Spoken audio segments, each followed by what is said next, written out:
Nexxlegacy.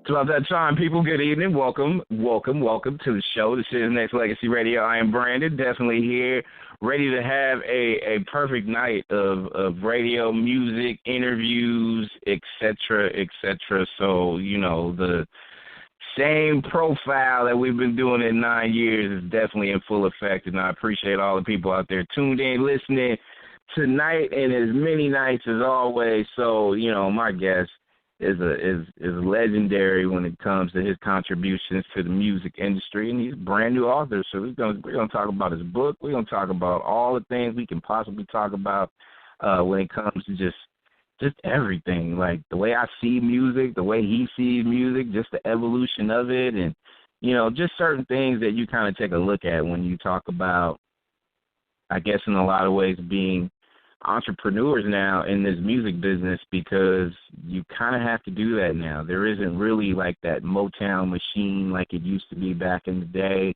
A lot of things that if you really want to try to make it, there's definitely a lot of obstacles you gotta overcome in order to achieve the goals that you want to have. But I think we all know now when it comes to just the industry as far as record sales, it's definitely not what it used to be as it was maybe 20, 30, 40 years ago.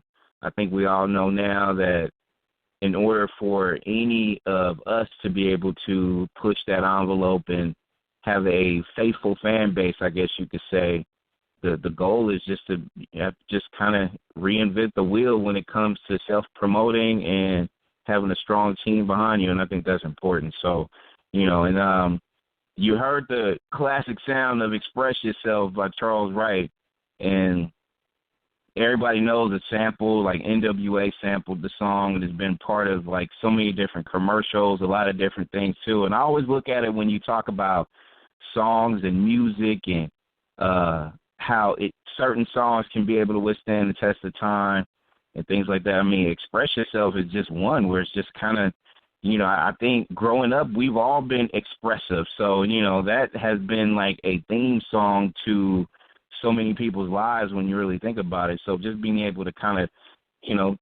twist back the fountain of youth, so to speak. I mean, I think it's a good look that Mr. Charles Wright, and, he kind of gave us this game, so to speak, and we were able to use it and still use it to this day. And him being a part of the 70s soul group, the Watts 103rd Street Rhythm Band, and I'm a big fan of bands. So it's like one of those real favorite things that I always feel like I have, just being able to just kind of get a certain sound from, classic groups and things like that. It's definitely a good look. So, we're here tonight. We're going to have some fun. We're going to talk not just music, but we're going to make sure that we get everything logged in here. So, welcome everybody. Call in 713-955-0720. Press 1 if you want to be heard. And I want to welcome Mr. Charles Wright on to Nexxlegacy Radio. What's up, Mr. Wright? How you doing, sir? I'm doing fine, thank you. Yourself? I'm doing great, man. I'm doing great. Glad you are here with me tonight and the listeners out there listening. And we played Express Yourself to start the show. And okay. My question to start off is, I just want to know, like, did you think back then when you made that song that it would still be used and appreciated the way that it has been over, it's been a while? Frankly, no. No, I had no idea. But I'm thankful.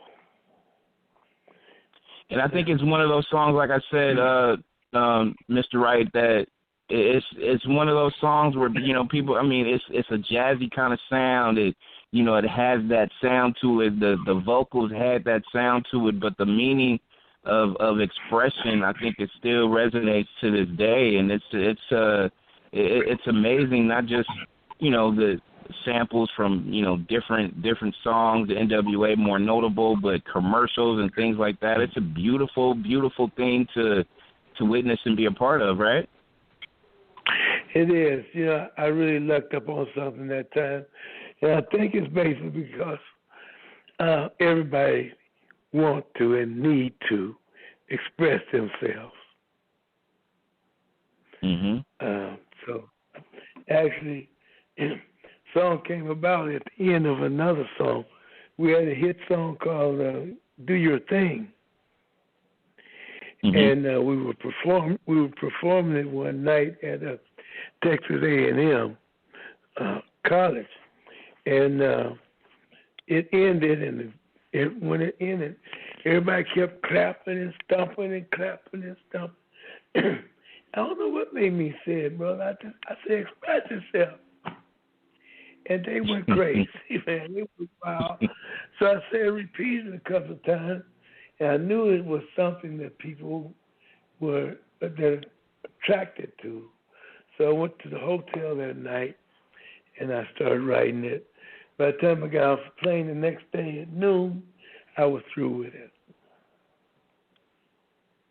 So it was a song that you felt immediately, and you just pretty much just kind of took an idea and you just ran with it, and here we are decades later, and it's still a force to be reckoned with, right?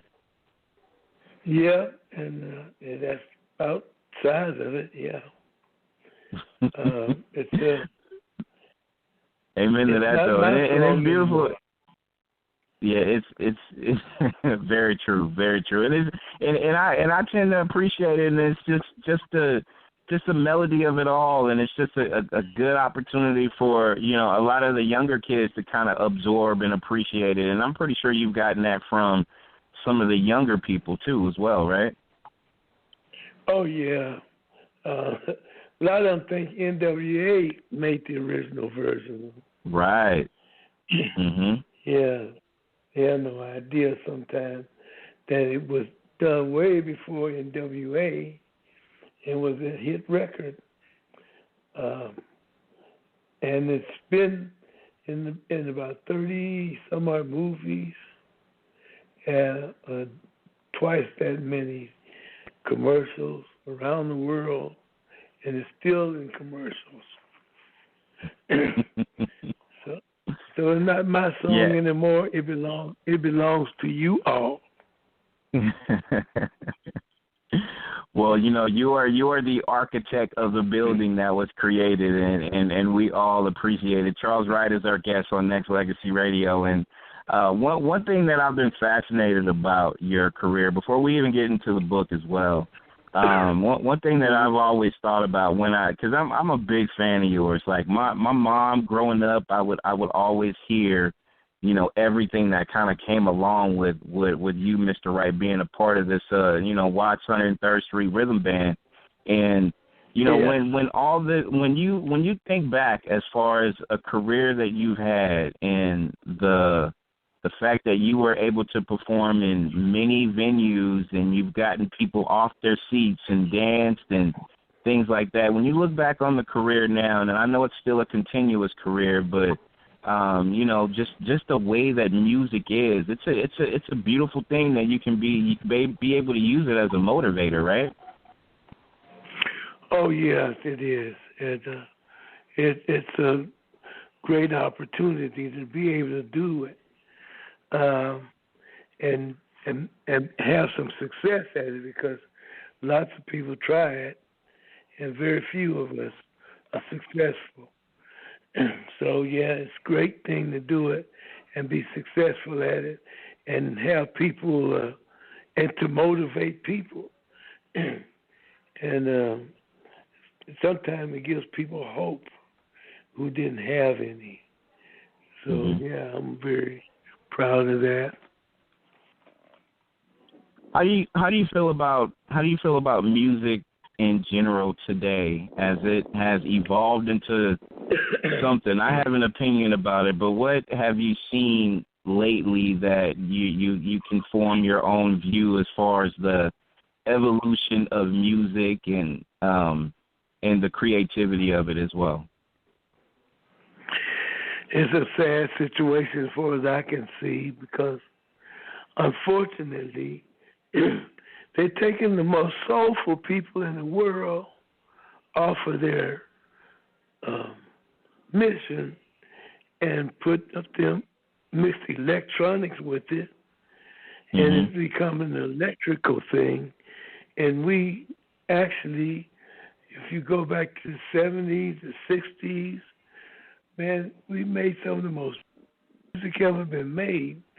There were some great bands coming along after my band, and it just got wiped out. And I think it has a lot to do with what's going on with us mentally. Because, matter of fact, the other night I bought a movie called Black Panthers. Okay. And that movie illustrated how beautiful we really are. All the beautiful natural hairdos, we were just so beautiful. And they brought cocaine into the neighborhood, destroyed all of that beauty, the cocaine, and killed the music. Those are two important things that we need, to survive.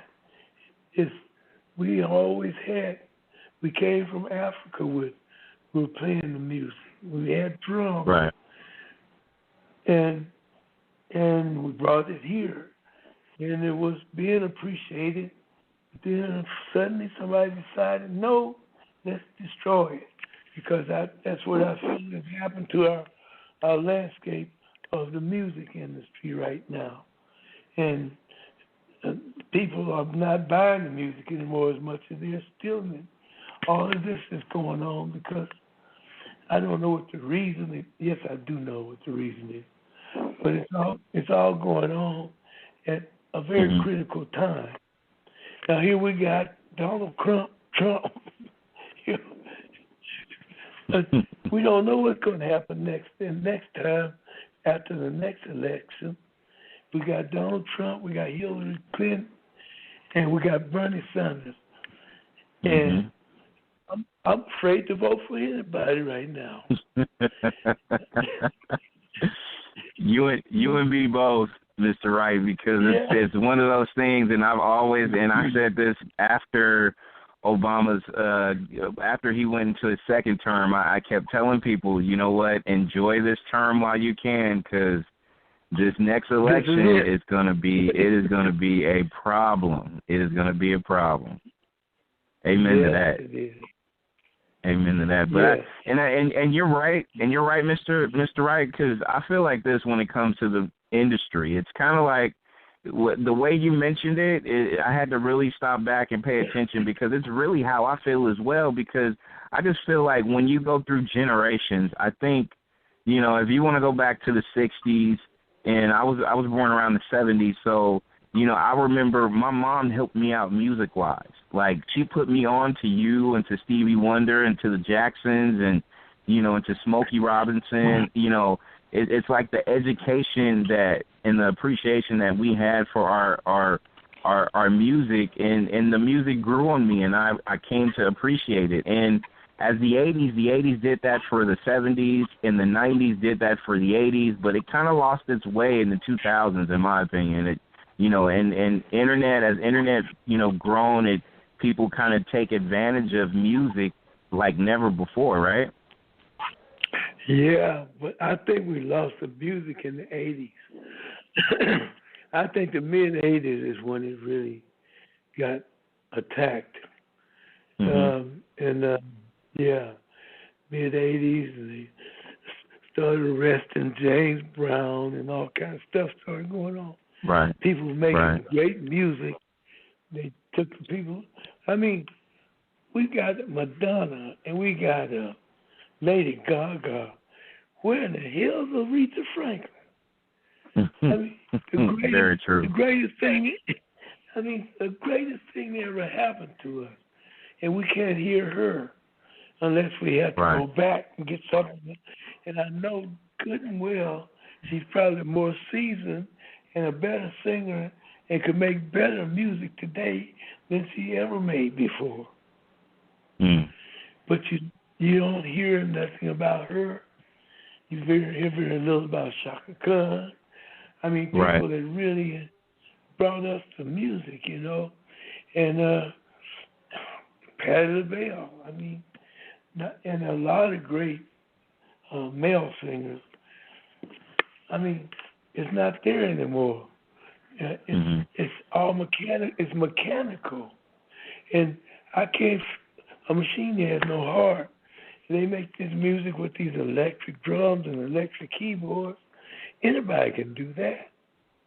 Right. But very few people can really put it together properly anymore. And that's what the great thing with bands was from. Your band did that. There's other bands as well that really contribute to making, when you not just made records, you had to make it with a band, but when you went out and performed, you performed with a band, and everybody had to be on key and in tuned and locked in together, and to me it brought a level of closeness that I know musicians don't seem to have anymore, right?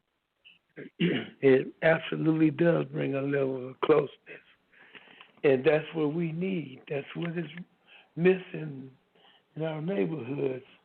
Believe me, what happens musically, it has something to do with what's going on mentally among us. Mm-hmm. Right. Now we're calling each other the N-word. How stupid can you be? Call each other the N-word. That's the worst insult that other people could ever throw on us. Right. We're calling each other N-word. We're calling our women bad names because the music that we're producing does not have the substance that the music should have. So you have to do something else to keep the people engaged. And it's a sad day, as far as I'm concerned. My friends and me call this the dark ages of the music industry. Do you think that we can ever get back to how it used to be, or has it so far gone now that it's just sucked into that black hole and we may never see it the way it used to be?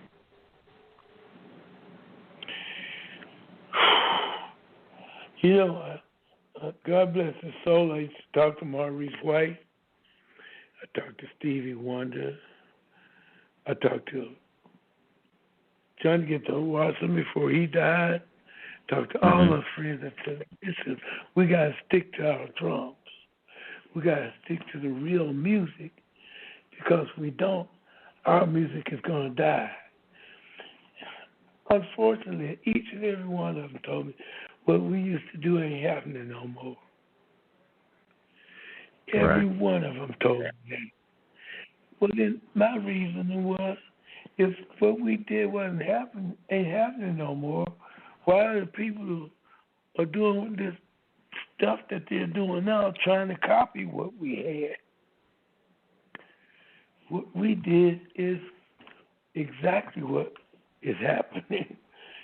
I mean, even back to the 40s and 50s, the music of the 40s and 50s was great music. The 60s and the 70s, and half of the 80s. We just fell off there. And it's going to be hard, because I think too, like I mentioned earlier, Mr. Wright, that our parents kind of helped us too. And it's like, sometimes when the parents let, I guess you could say, the internet, the cell phones, the TV kind of run the household, you kind of lose a little bit of yourself as you go through. And it's, and I kind of leave that up to some of the parents that kind of lost their way, because you just can't sit your child in front of a TV thinking they're going to actually learn something, because they're not. They're going to learn something, but they may learn something the improper way. So there's a level to everything, and I kind of think we fell apart there too. Practically everything they learn is the wrong thing for us. Also, you left incarceration out of there. That has a lot to do. 25% of our men are in prison. Very true. So, yeah. So the father's not there. I remember when I was a teenager, I could walk down the street and I could hear Brooke Benton, you probably don't even know who that is, coming out of people's houses down in Washington, Ray Charles, people be playing that beautiful music. Mama would be in there cooking, and all the children would be around waiting to eat. They weren't out trying to hook up with some gang or another to kill each other. It was about harmony. Everybody was trying to start a vocal group and sing harmony. I mean, it was a whole different world than it is today. Now we're dealing with more like fake music and distortion. That is the truth.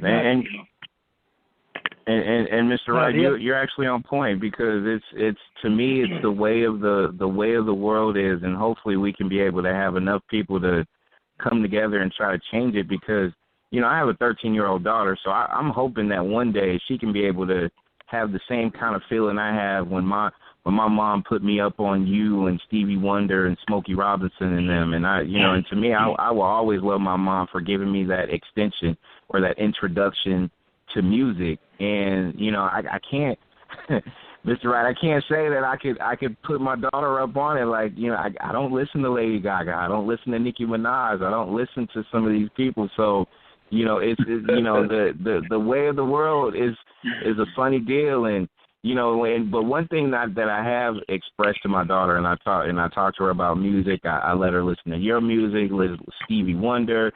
She's a big fan of Smokey Robinson and the Miracles. So it's just, sometimes you just gotta, weigh the options.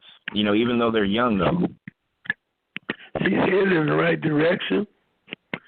I mean, and you're doing the right thing. You keep playing it for her. Sometimes they don't want to hear it. That's the unfortunate thing. Because they like this beat or something they don't even have any feeling. I see people in their cars bouncing their heads, bobbing their heads, and I turn my window down and listen to what they're listening to. It's not even real. They don't have any real feeling. So how do you get somebody hooked on something that's not real?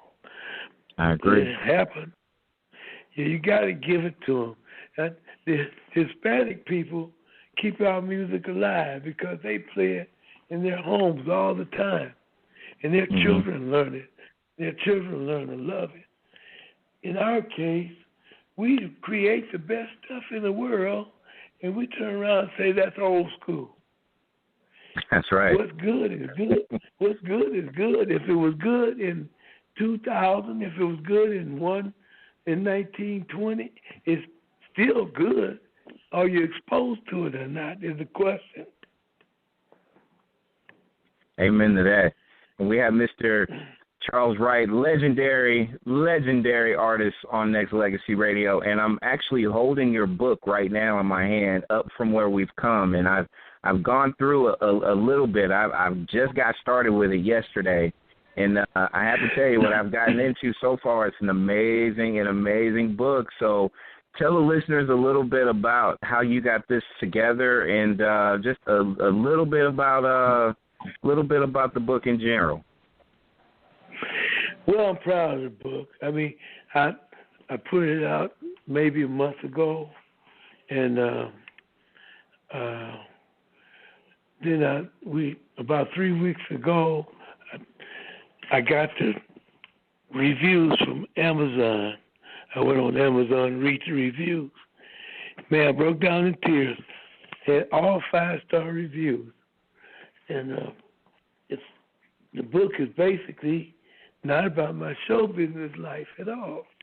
It's about my childhood and my family, what we went through as sharecroppers in Mississippi and during the 50s, the 40s and 50s. And if you just got started, you got a real journey, brother. That book goes through. I read it 8 times since it came out myself. That's a shame, but it's true. I got in the bathroom. I got in the bathroom right now. I'm on my 8th time right now.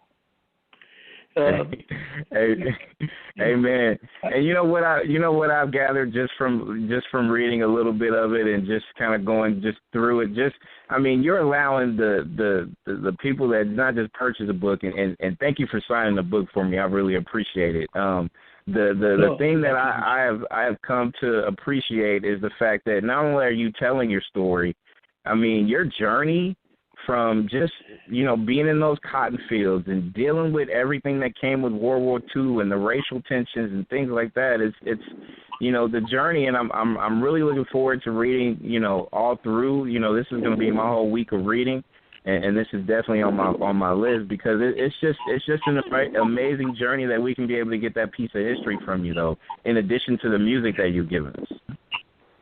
Thank you. That's one reason I wrote it. Is that we have gotten too far away from where we've come, and we don't know where we're going right at this particular time. And that book will give you some kind of guidance because it is genuine history, and it expresses where we've come from, and maybe we can gain our focus again, get back on the track. Hopefully, I can help in some little way through my book. And I think you have, and your journey, Mr. Wright, is one where I think anybody that can be able to take it. Look, not just you being as a part of a legendary band, but you being able to still fine tune and do your music and still be able to put pen to paper down with these ideas for. Just telling people your journey. I think you're inspiring a lot of listeners right now to be able to not just do the right thing, but do their thing. Because I think we're lacking creativity in this world anyway. So it's a good look to be able to see that you're still being able to reinvent the entertainment wheel because we need it. Yeah. Well, I'm putting out an album on the 15th, a CD at least, and the title of it is Something to Make You Feel Good, and it's genuine soul music. It's music like we used to make with real musicians.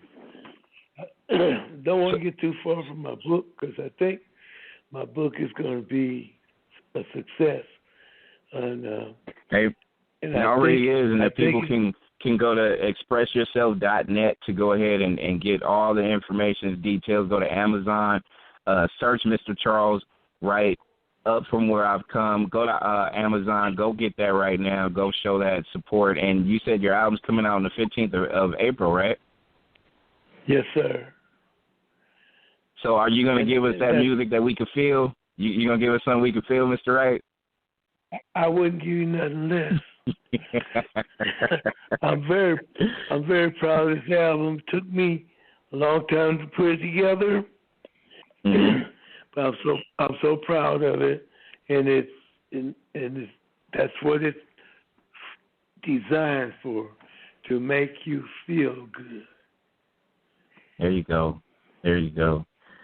And in closing, I want to thank you for coming on, talking about the book. We're going to continue to promote the book and anticipate your album. And I hope you can come back when you release the album and maybe we could share a few songs for the listeners and do like a release party and drive traffic to, get those sales. But, hey, you know what? Up From Where We've Come, the book is available. Go check it out. Expressyourself.net is the website to go get it. Follow also Mr. Charles Wright on Twitter at Charles_twice, I believe, _. I'll put it all through on social media tonight. But, man, I thank you for giving me game, man. You are a legendary guy, so it's good to be able to have dialogue with you. I appreciate the time. Well, I appreciate you, brother. And I'm surprised you don't have my new single already because it's out. But I'll have that single is called?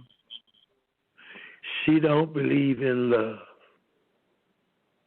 All right. I'm going to have to make sure that I grab that and get that, so I'll make sure I'll contact your team so we can put it on our rotation and get that going on. But that is definitely an agenda to make sure, man, we have to take care of you, especially if you're giving us the opportunity to, if you're still putting out music, you're a legendary guy, so you can just, drop the mic and not do anything else, and we'll still appreciate it. But you're giving us new stuff, so, it's our obligation to make sure that we show you that love and just continue to show that support.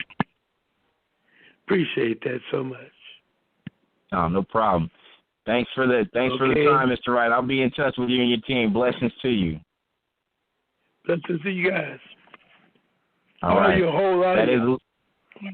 That is the legendary Charles Wright right here on Nexxlegacy Radio. We got more music coming up, and if you guys don't remember who this guy is, he's the architect